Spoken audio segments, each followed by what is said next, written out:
into another dimension, a dimension of insight, a dimension of understanding. You are entering a place where reality collides with truth. There are no limits, there are no boundaries. This is OffPlanet Radio.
Welcome me back to hour number 2 of OffPlanet Radio Live for July 24th, 2013. And backing out of that last hour, my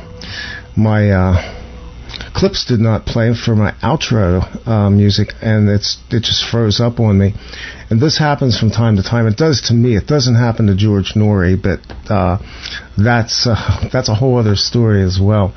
Our guest tonight is Jeff Danalek, and we will be looking at probably the other side of Jeff's work this hour. His website for this hour will be quest4spirit.org. That's quest4spirit.org. And before I bring this up, I am going to open it up for some calls if some of you want to call in. The numbers are on the website. At the top of the page, you will see the call-in numbers. Telephone line is 717-910-0544, and we'll bring you in. Or on Skype, you can just type in my name, one string, lowercase. And that will connect you on Skype as well if you want to talk. People in the chat room, you have to remember something. We present balanced information, which includes opinions and insights and topics that you may disagree with. I think this is healthy. I think we need to be honest enough with ourselves that we can listen to people who hold a specific perspective. And I understand that many of you have had experiences and many of you come from a position that's a little on the other side of the arc, but at the same time, I want to hear what people have to say, their truth, and you should too. And in turn for that, you can come on and join the conversation. And you can be a guest on this show as well. If you've got something you want to talk about, contact me on the website, host@offplanetradio.com. And with that, I'm going to bring my guest and my co-host, Chris Hawley, back up. Welcome back, guys. Hi, Chris. Hey, I'm here and ready to go. How about you, Jeff? Looking forward to the second hour. So it's always kind of funny. There's so many different viewpoints out there, and I tend to kind of keep my own opinions and experiences sometimes a little under radar, because I like to bring people on and let them be authentic in what they're doing. And your work is, as a researcher, is valuable to the community as well. I've always said that skeptics are not cynics and they are not disinfo agents. They are people who are coming from a perspective that is basically rooted in verifiable information. Something that I will say the internet has gone a long way towards eroding, because there's so much crap on the internet that we all have to exercise discernment as well. So there always is a little bit of controversy here, but that's okay. That's part of the argument as well. Anything you want to add to that, Jeff? Well, I can appreciate that people have had their own experiences, and I can only speak to what I have had happen to me, what makes sense to me. Certainly, I understand that, and I've had discussions with people get very emotional about these subjects, and I appreciate that. But all I ask them to do is step aside for a minute, get the emotions out of the way, and see if anything I say makes sense. And if it doesn't, then they can just ignore it and go back to what they want to believe, or they can maybe expand beyond what they already know and see if there's anything that speaks to them. So the spiritual. Can I add something in here? Go ahead, Chris, please. I just would like to say to people that have had experiences, I know that it's very easy, or the immediate reaction when someone is skeptical or questions you or calls you a liar, to become angry and extremely frustrated. I understand that. However, you have to know that really until they experience or witnessed or encountered the thing that you did, they're going to have a problem with it.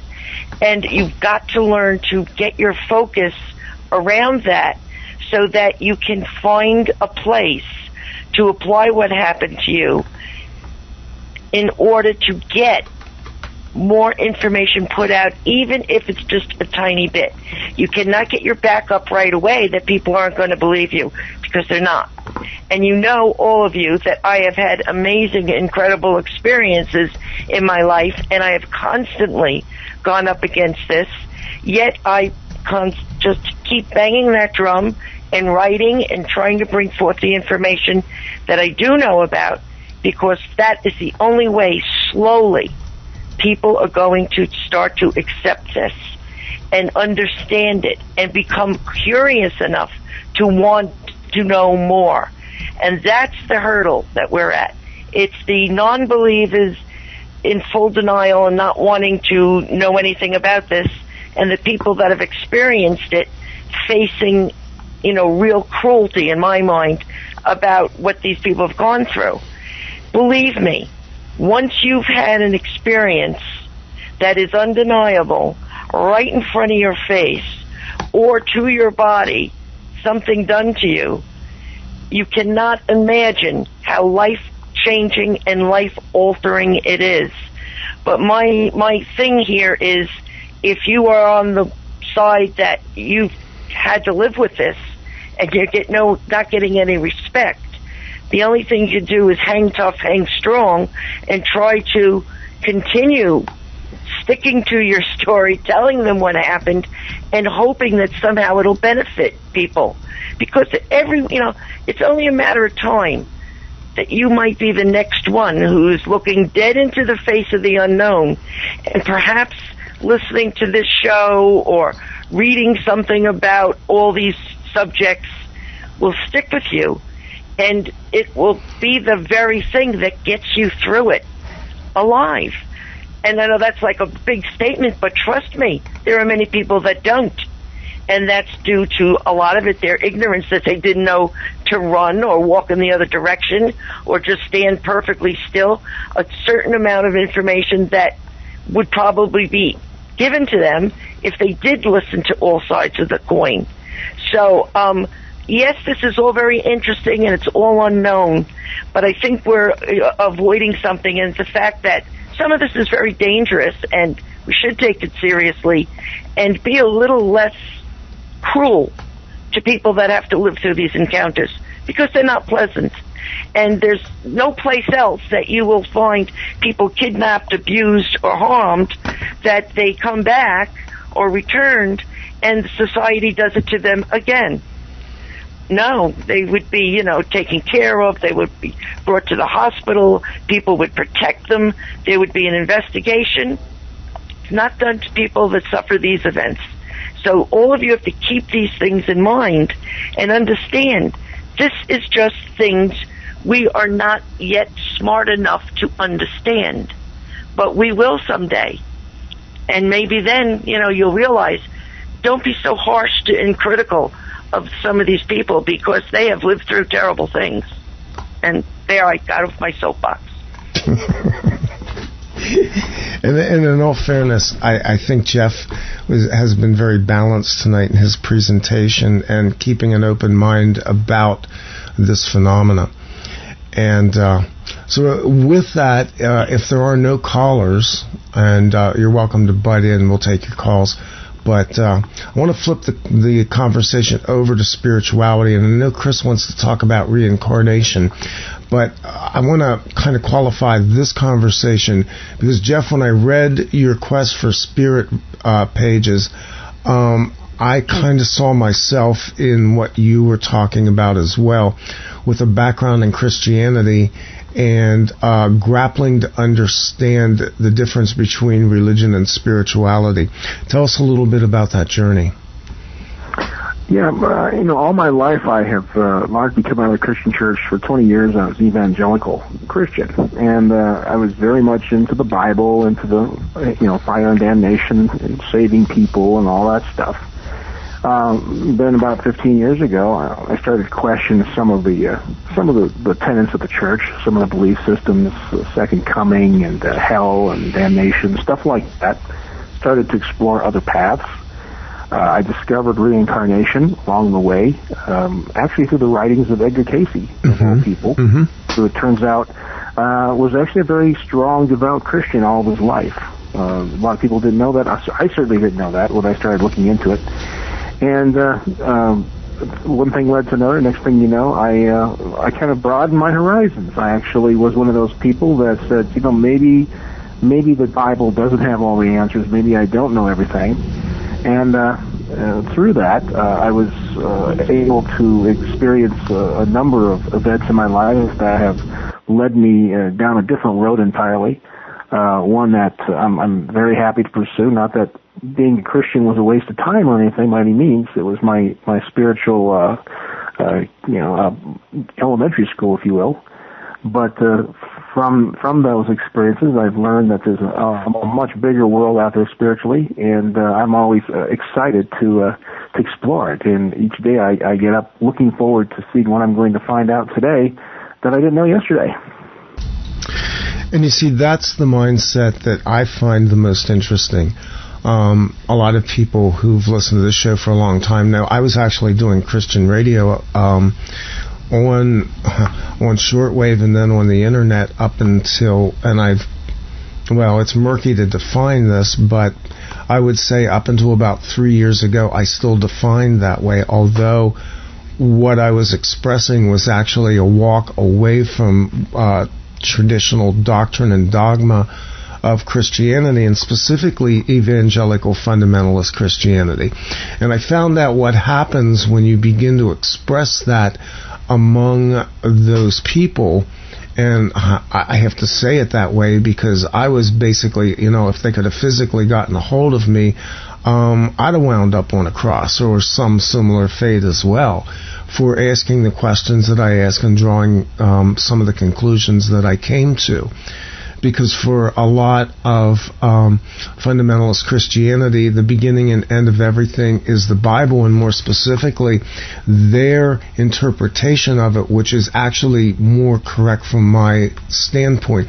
Did you encounter the mindset of basically being defined as a heretic, or were you able to do yours a little bit more quietly than I did mine? Well, I never encountered a lot of that in terms of being considered a heretic or anything like that. Part of the reason was, I think, because I was, the company of Christians that I kept were generally tend to be people that were a little more open-minded, like myself. Mm-hmm. I tend to be more or less repelled by people who were very dogmatic, very in your face. So I didn't really associate with them anyway. So the people I did associate were at least, they may not have agreed with me, but at least they weren't, nasty about it. And so it wasn't really difficult for me to leave. What I felt like when I left the church was that I graduated from school, and it was time to move on to other lessons. I was stuck in the church. I wasn't learning anything new. It was the same doctrines over and over, and I thought there's got to be more to this than, the Easter story over and over and over again. And what I think really tipped the balance in my favor was that I just could not believe that God was cruel, that God sent people to hell forever for just not believing the correct things or believing them in the right way. And that, I think, was the thing that really got me looking at other ideas and being willing to do it. But it's scary. You know, it's really very frightening to have a certain belief system for many years and then taking a chance by questioning it and kind of walking away. And it takes you a little while to acclimate to this idea that, you know, I can question these things and God's not going to strike me dead so far. So it's been it's really changed my attitude about God is what it's done. You know, to see God to go from this sort of untouchable being out there to really something that's a very real part of your life on a daily basis is really quite exhilarating. And so maybe in some ways I found God through leaving the church. And for those of you who are listening to the background noise, I have a window open here in the studio because I turned the air conditioning off. So we've got the 1031 special coming through right now, carrying coal from up north to wherever they take coal these days. So you'll get train sounds and plane sounds this time of night on the air, and I apologize for that. We're not in an acoustically perfect studio either. Going back to what you were talking about, Jeff, defining religion and spirituality, it seems to me like religion, and I do tend to be somewhat of a conspiracy theorist, but over the years I came to the conclusion that religion was set up as a form of kind of another form of control for human beings. And, you know, I base that on the history of Rome and the history of the Vatican and the history of how books were altered, burned, torn up, and deleted. And in fact, certain people were actually murdered over the course of the first 1,200 years in order to suppress inquiry into things that they didn't want us to know about. Did you dig into the books outside the Bible? Did you have an epiphany? Mine was reading the Gospel of Thomas and some of the Gnostic books. Yes, actually, I went down that road too, looking at the Nag Hammadi books, the Apocrypha, some of the other books that were not included, reading some other people that were questioning, where the Jesus legend came from, things of that nature. A lot of Christians, and I found this out firsthand, really have a very sanitized version of how the church came into being and how it's operated for the last 2,000 years. We were taught, that basically the disciples wrote down everything Jesus said word for word. They made sure it was held together and it was purified and kept from being polluted by others. And there's all these great saints and all this stuff. When you start looking into it, you find that it is a pretty nasty affair. It's kind of like what people say about hot dogs and sausage. If you like them, don't go to a factory that makes them and see how they really are put together. Exactly. You'll never touch one again. So once I saw that I was being basically told things about the church that weren't really true in terms of its origins and how it maintained itself, that made me question a lot of things about it. And so that was kind of part of the unfoldment of my spiritual journey. I'm not angry with the church. I think it's perfectly understandable considering the era and the times, why they would do those things. But I do think that the church needs to be honest about its past and come to terms with it. And I'm seeing even evidence that they are starting to do that a little bit, with the Vatican apologizing to the Jews and things of that nature. So you're starting to see some movement. But I think God has use for the church. I think He can use any spiritual assembly like that for good to reach people. I know a lot of very wonderful Christian people. So I'm not at all an advocate of doing away with the church. I think that if it's where you find your spiritual nurturing, that's where you should go. But by all means, don't be afraid to look elsewhere if it's not meeting your needs. Yeah, and truthfully, what you said earlier, I struggled with a malevolent God that would strike you and put you into an eternal burning hell because of things that you obviously don't know. And that kind of takes us now over into reincarnation, because one of the things that I've grappled with for a long time is, if we've lived prior lives, why don't we remember them? Or why don't we remember them well enough to have some certainty about it? And yet, for me, there was always this kind of weird deja vu thing, even as a kid, the sense that, I don't know, I'd been here before, but I don't remember who I was, and I don't know why I don't remember.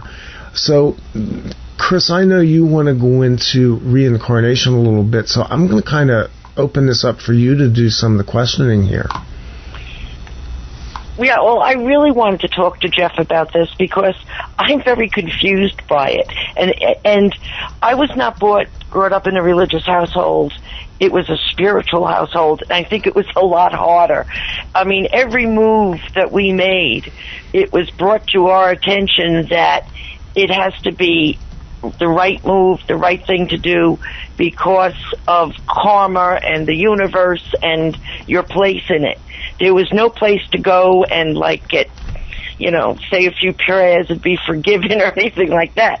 Our parents made us live walk the hard road, and if we didn't, it was a problem. But back to reincarnation, Jeff, I think it exists. I interviewed someone once, and they had a proven story. He went to where he was buried, where he once lived. He knew the whole story of his life before, and he knew that if they dug down into his grave, they'd find this piece of jewelry that his wife in the past life buried there with him, and yet they dug up the grave and found it there. So it was a really wild thing that I witnessed. But explain this to me. Both my parents are dead. One, I think, visits the family because we all see them constantly in our dreams. Actually, have seen them in our homes.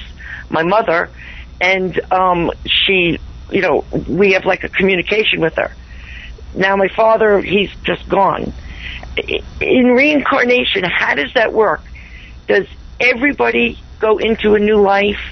Do people not and stop at some point? And are those the spirits that we have exchange with now? And how does it work? How does this reincarnation work so that there's still spirits around, yet you're supposed to be put back into another life? I'm very confused. Well, that's a great question. It really is. And I addressed this to some degree in my two books on reincarnation, The Case for Reincarnation and The Mystery of Reincarnation. The best answer I can give you is that on the spiritual side, there is no such thing as time. Time is an element of the physical realm we live in. So once you die, it's not like there's no days of the week, there's no time. So you could be dead technically forever and alive forever, in a sense, if you think about it. So my theory or my belief is that when a person dies, they have a personality that has been formed while they were on this planet, the ego, if you could call it that, maybe. And just like the body, it's something that we develop in order to experience things in this realm. Otherwise, it's all, we can't really experience anything if it's all conceptual. So when we do die, we shed the body, of course, and it also takes time for the personality that we have created to be reincorporated back into the master soul, if you will. So that's what lingers on. And sometimes people, that personality part will remain behind for some time. Maybe the person doesn't want to move on. Maybe they're afraid to move on. They've kind of got one foot stuck between two worlds. And eventually they will move on, but it takes them some time often. And there's also things they want to do. They want to acclimate to this new experience, this new perspective. So, and you just got to think also that you have what I call a master soul or an oversoul, and the oversoul is what's generating these different experiences, these different incarnations. And so they can generate multiple incarnations at the same time. So, you know, you could be sharing the same soul with other people right now.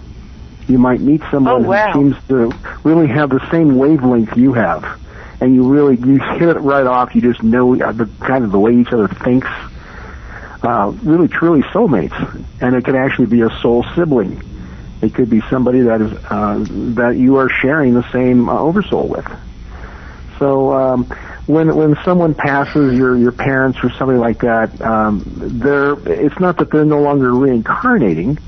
It's just that there's an element of them that's still stuck in our linear time, but they're also at the same time moving forward in their own soul experience simultaneously. So you got to be able to hold both those concepts in your mind at once, that you can both living in time and outside of time at the same time. Wow, that's a great answer. So in fact, our big or a master soul could be living in a few different dimensions. We could be a dead person. We could be reincarnated into a new life already and be 8 years old someplace, plus living what we're living now, and possibly on another planet, some other kind of being. I mean, that's a really wild, interesting concept. I love it. Well, it there's explains another thought. The best. Think about this for a minute, is that you could actually be living this same life in different dimensions at the same time. So you could be having an entirely different set of experiences in another life as yourself. I wonder that's the parallel universe type concept. And, you know, now that you said that, couldn't reincarnation just be that we remember or slip or get in touch with another parallel universe where we just finished living or are living, and it's really that we are sensing and recalling and not reincarnation? That this has all been ongoing, do you know what I mean? And we have a message or something, and that's how, you know, we remember or see things that we can't understand. I'm sure everyone has the experience, as you said, where you meet another person and they are so similar to you, you just feel like you've always known them or they're part of you. That's very common, as well as going to some place you've never been before and knowing it, or like remembering it, you know? Well, the key to understanding reincarnation is to be able to live in the dichotomy of, instead of either or, of and. So in other words, you got to think that, yes, you're right, you could be in multiple parallel universes at the same time, but even then, the evolution of the soul is continuing through multiple incarnations. Now, whether they're on this planet or another planet, or even the same person living in multiple dimensions of time and space, is really secondary to the fact that the soul is just looking to evolve, and that's how it does it. It does it through multiple different ways. And the beauty of reincarnation, I discovered, is that it's purely voluntary. If you don't want to reincarnate on Earth, you don't want to come back here, you don't have to. The soul is quite patient. It has lots of different venues, lots of different ways that it can move you through the process. And so people really, believe it or not, are here because they want to be, not because they have to be. There's no kind of karma they have to repay because they did something wrong in the last life or something. But each life is an opportunity to experience everything in a instead of a conceptual way, in a practical way. The best way I've heard it explained was. No, go ahead, please. I was going to say, the best way that I've heard it explained is that we are, in essence, God's means of experiencing himself or herself. In other words, God can conceive of, say, poverty, but God cannot experience poverty except unless we are born into poverty or whatever experience that we're going to have. And that's actually God experiencing these things itself. And so we are just cells in God's body having these experiences through God, for God, via God. So it's a little bit hard to imagine sometimes, but it really is astonishing when you think about it and really kind of wrap your brain around it and see the immense dimensions of experience and that life offers, that God is offering us through this. Well, I think it makes a lot of sense what you're saying. Actually, it explains a lot. Why? What is the purpose of children, passing away, little kids? Are they souls that came in and decided, I don't want to finish this tour of duty, or what is the significance of that? I mean, that's how I always felt it was, that they came in, looked around and said, no. Nah, not this time. I'm good. I'll pass. I think there's several different answers to this. I think you're right. Some people may come in and they really don't anticipate experiencing a full life. Maybe they only needed to come in for a short time. Maybe that was part of the parents' evolution, that they experienced losing a child. And it sounds cruel, but remember, there is no such thing as death. Yep. Not really. That's an illusion that we maintain. So when we think, my child died, the child didn't die. The child simply changed form from one vibrational level to another. Now, we call that death. But to the child, it's blissful. So when people come into this incarnation and they leave for whatever reason, it doesn't mean whether they're a child or even they're 25 years old, a young couple just got married and the husband gets killed or something. Those are all opportunities for God to experience, the anguish of loss, as well as the growth that comes from it. So there's lots of reasons that we come into an incarnation and leave it. Sometimes I think we leave them for circumstances beyond our control. I always think of the Holocaust and all of the souls, especially of the children that were lost in the Holocaust. And I don't know if they all came in thinking, I'm going to serve as an example of what human evil looks like by dying this way, or if it was just events that occurred beyond their control. But, that's why I call it the mystery of reincarnation, because we're all supposed to kind of figure this out on our own and see what makes sense to us. Well, how much do you subscribe to the idea that, first off, the incarnations are soul lessons that we are learning? That would be the first question. Well, I've heard put a different way. It's not so much that we're here to learn, it's that we're here to experience. Yeah, I actually like that better. Thank you. Yeah. We're actually here to remember what it is that we already knew. Think of it as, let's say you were a professional violinist.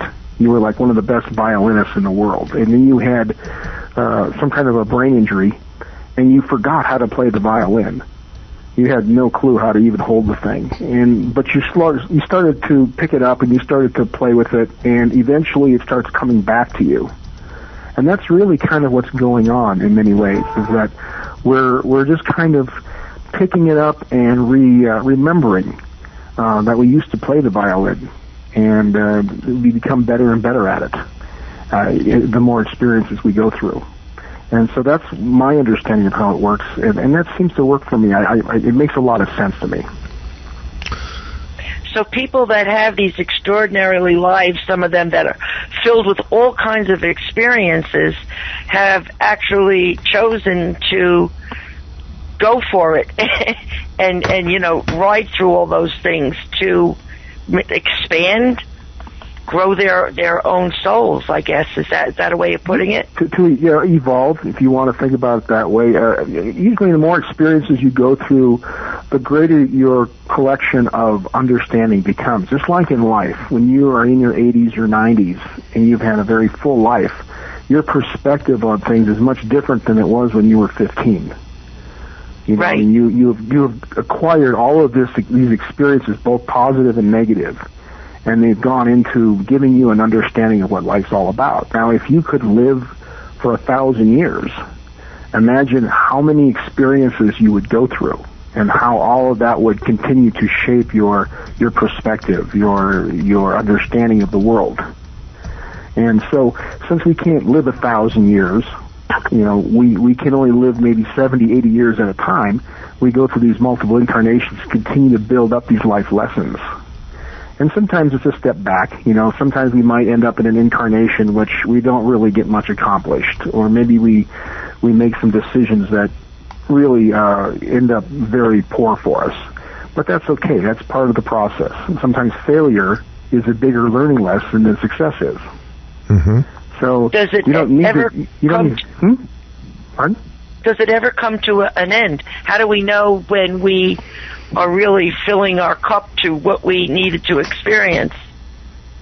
Well, I think once you come to the realization that you have reached that level of awareness, then you don't need to reincarnate anymore. I think that you do get to a point where you've sort of figured it out. But then, here's the great thing about it, is that you can choose to forget it all again and start over. And continue to go through this process.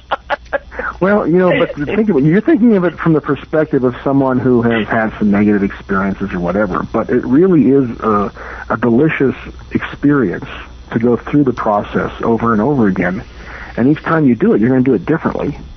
So no two times are you going to go through the same evolutionary path and come out on the same point on the board. It's all going to be a different experience each time you do it. And in between, or when we want to stop, we would then be able to watch over the rest of, like, the God spirit, the multiple thing that we all may be part of, and just watch, or what do we do? What do you think that's about? I think that we're actually caught up into the greater divinity. Imagine, if you will, if you've ever gone to a concert and you really love the music and got really caught up into it, and you almost kind of forget where you are. You're so into it. And I think that's what it's like in the afterlife, is that we get caught up into the divine, and we experience all the joy that is part of that, and the world becomes almost timeless to us. We could spend an eternity just doing that. At the same time, we're also living these lives, these different incarnations here, and we're picking up these new experiences, these new understandings. And it's a very rich motif of things woven together that create this experience we call life, and this experience that makes life worth living. To be honest with you. Yeah. Does that make sense? It's an awful lot to ponder. Let's put it that way. Yeah, it does. Actually, well, these are it's not only a lot to ponder, but it gives you a peek into the richness of what is really beyond our present scope of understanding. When you start to put it in that framework, multi-dimensional, multi-lifetimes, basically right now, in this present body incarnation that is speaking between us tonight, we're sort of earthbound, and along with that, our consciousness is kind of rooted in that as well. But I think this view also gives us an ability to escape that. There's like an escape velocity consciousness-wise once we begin to ponder the kind of things that we're talking about. Yeah, you actually transcend the world around you. Remember, Jesus said, be in the world but not of the world. Yeah. That's what he was talking about. He also said that the kingdom of God is at hand, which meant it's actually present around you.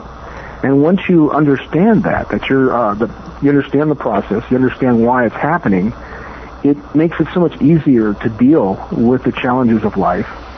You see them as just temporary learning experiences rather than, some great drama that you have to go on and on about. And I think that's what gives you the peace that surpasses all understanding. It's like, hey, I don't like what's happening, but I understand that in the end it's all going to be okay no matter what.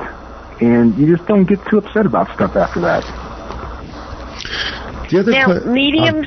I'm sorry. No, please, go ahead, Mediums Chris. and psychics mediums and psychics, Jeff, they seem to be able to slide back and forth. Many of them are just charlatans and making it up, but many of them truly know.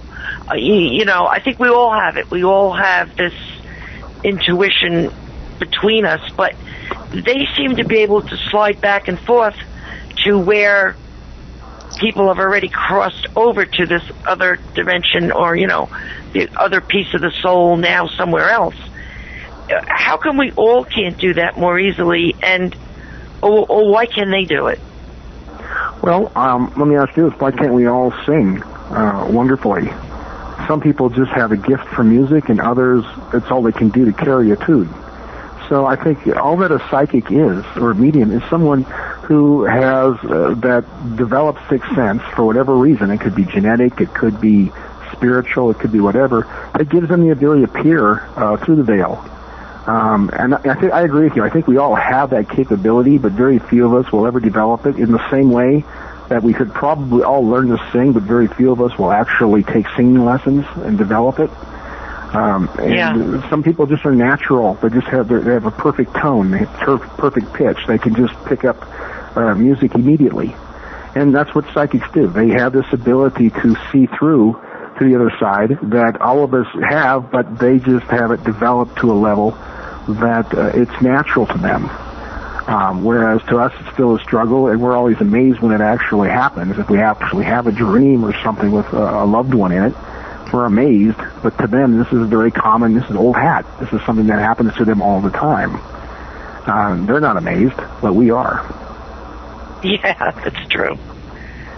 Yeah. The other thing that I was going to ask you in my cluster of questions here is, what is your take on the concept of soul groups? In other words, people who are basically coming into and out of incarnation cycles, and we'll speak specifically of Earth, but I don't think we need to, and we'll just anchor it here and say that for me, I've had the sense that on my path in this time, I have met people that I just in my soul knew that I knew before, and they knew it, and I know that other people have experienced this. And what's your take on that in terms of, is this a soul group? Is there a group that works together? How, in your opinion, does that all work? Well, you say birds of a feather flock together, and I think that's true of certain souls. I think there are entities you encounter, personalities you encounter over these different lives that are very beneficial to you, either in a positive or a negative way. And so they tend to, you make almost like a pact amongst you that you will interact periodically in different incarnations. A good example of that is my own wife. I've been married 28 years, and I went into I did a past life regression. I was hypnotized, went back a couple of lifetimes. Turns out that my wife in this lifetime was actually my niece 2 lifetimes ago. We were very close. We were, she died in childbirth, and I was distraught and took my own life as a result of it.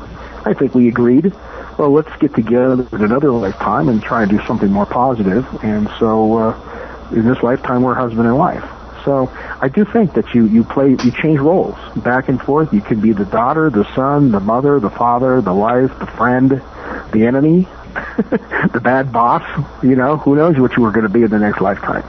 But all of it's for growth. You're all doing this together as a means of mutually evolving your souls and gaining on these experiences. And you just sometimes find it easier to work with familiar souls than to start from scratch with new souls each time. Yeah, it's this actually takes on, even talking about it. And I have to say, you voiced a lot in the beginning of this conversation that summarize what I've come to believe over time of this whole multidimensional. Reincarnation is an unfortunate term because it seems married to this horrible karma thing. Basically, the Buddhist wheel of karma and this endless circle of lives that we have to go through because we didn't get it right this time. And I don't really believe that. I believe that experientially we go through these lives as a means to, very much like you said, experience things, but there's no penalty at the end of it, which I think is a lot of what religion has done. It's what Christianity did. Yes. It's what Hinduism did. That was the downfall of Hinduism, was basically it got so ridiculous that they were worshiping cattle, thinking that their ancestors had transmigrated. Can we get beyond the karma aspect of this in terms of something that's like sudden death over time? Yeah. I mean, the events that happen to us in our lifetime, whether they're negative or positive, really are just kind of tools that we use to evolve. And once we leave this present incarnation and move on to the next one, we discard a lot of that. All the racism, all of the sexism, all of the anger, hostility, the prejudice, all that stuff just is kind of flushed out like the toilet, and we just keep moving. We retain the positives, get rid of the negatives. I think that we can choose to come into specific incarnations that might be very challenging, but it's not a punishment. For example, I think of a Nazi who might decide to come back as an Orthodox Jew. Not as a punishment, certainly, but just so he has an ability to understand that perspective. That makes a lot of sense to me. There's karma in the respect that there are consequences to what we do in our life, but I don't think that the consequences stay with us into eternity. And also, if something bad happens to you, people feel maybe they're being punished for something they did in another lifetime, which would not be the case. Right. People always want an explanation. Yeah. How does fate play into this? For instance, when Randy and I end up doing this together because it's easy for us to do this together, and it's something that we both equally like and are interested in. Was that fate that brought us here so that we experience this for a reason, or was it just part of the road? It's synchronicity, actually. I think that you attract certain energies into your life at the right times, and you two apparently came together at a particular time for this particular purpose. I suppose you could call it fate, but the term I like is synchronicity, where events occur at a particular moment. They seem very random at the time, but in retrospect, you see, well, that was really the perfect thing that happened at that perfect time. Had it happened a year earlier or a year later, it wouldn't have worked. But it happened when it happened for a reason. And I guess you could take that into a lot of different things, not just relationships with people, but into your health issues and employment issues and all these different areas of your life where you wonder, what's going on here? You know, why is this happening? Yeah, how did this happen? Right. And then later on you think, oh, now I see why that happened. Okay, that makes sense.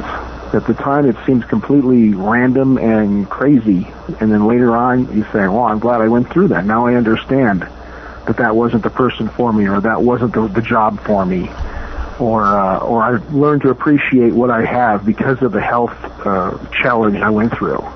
That kind of a thing. Yeah, absolutely. Been there, done that, all those things.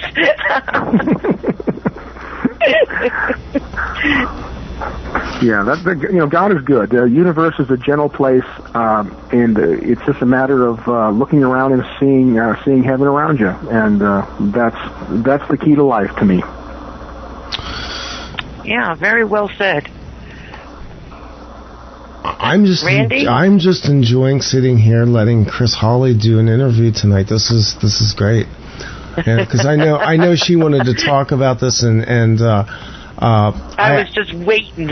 I get a lot of opportunities to talk about these kinds of things because I've done spiritual radio over the years, and this has been a great conversation. And I know the chat room received it well. They were basically commenting that a lot of them feel that what you articulated tonight was a great perspective on it, because everybody's at some time in their life struggling with this, and I think For me, the last few years have been amazing because I've experienced the entire circle of life in what I will just call one gigantic spin cycle. And it forces those kinds of questions to the surface when you have the cycles of birth and death and what comes between them, which is very interesting and a whole other conversation that, Jeff, maybe you and I can have sometime, because it sounds like you've got some insight into that. So at the end of the conversation, you have really covered a wide array of topics tonight, and yet it seems like somehow or another there's a thread that runs through all of this that's uniquely your own. And I think listeners get a sense of that in talking to you, and also by going over to your website. What are you looking to do in? You actually have, I believe, a couple of fiction books as well, Jeff. Is that correct? Right, yeah, Randy, I'm trying to get into novel writing. I'm very interested in teaching spiritual lessons through fiction, through parables. Excellent, excellent. And so I've got another number of manuscripts I'm trying to market out there. It's just kind of hard to find the right niche right now, but I believe that... talk to me after we get off the show tonight. I got an idea for you. But, okay. That is actually... in my opinion, right now, something that's sorely lacking is we've taken all of these subjects real uber seriously, and you can be more playful in a fictional setting. Is that kind of how you see it? Definitely more immediate. People can really respond to things better in fiction because they can, you can use real life experiences that they've probably gone through. And maybe they didn't understand why it happened, and now if they read your book and you have a similar situation in your story, it makes sense of their own experiences. So that's why I think fiction is a wonderful tool for teaching spiritual truth. And I was also looking at some of the work that you've done in cryptozoology as well, and we didn't get into that tonight, but trust me, that's a subject I like to visit from time to time, and we can have that. One more time, wrapping it up tonight, Jeff, let people know where they can find you, the websites and publishing and all of that good stuff. Okay, well, there's two websites. If you're interested in the paranormal stuff, go to ourcuriousworld.com. And if you are interested in my writings on reincarnation and ghosts and things of religion, spirituality, things of that nature, that would be on Quest for Spirit. That's quest4spirit.org. And I look forward to receiving any input from anybody who goes there on the email and see what you think. Absolutely. Hey, we're going to close it out. Jeff, stay on the line. I want to talk to you after we go off. And so that's going to wrap it up for this week. We'll be back next week with Doc Vega. Coming up August 7th, our friend Ken Pfeiffer joins us from New Jersey MUFON and UFOphotosandnews.org. And we have a whole bunch of guests lined up going right up to the end of summer. We'll do all that. We'll be back here again next week. This is OffPlanet Radio. I'm Randy Maugans with Chris Hawley and our